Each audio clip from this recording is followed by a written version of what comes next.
So, naririnig nyo naman na napakalakas ng paligid ko. Meron akong turbo fan, meron pa akong electric fan dito sa gilid ko. At hindi ito gusto kong ipakita sa inyo, kundi ito. Ito yung gusto ko talaga pakita. Kung gaano katibay, kung gaano kagaling itong Boya Mini 2. Napakaliit.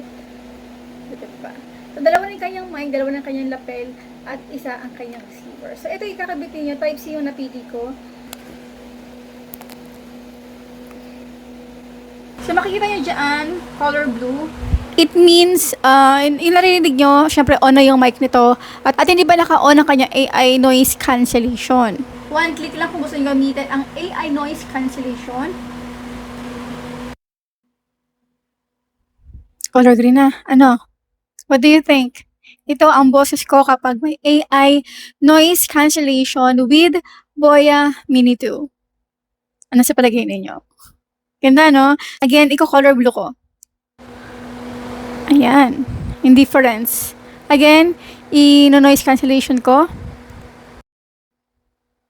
Ito na, noise cancellation. Ganda, diba? So, tama-tama to sa mga content creators na nag-affiliate. Wala kang maririnig na background, walang maingay, hindi ka maiinis. Check out na. So, syempre, saan ba ba? Makita niya dito sa ating comment box section o sa ating yellow basket. Bye!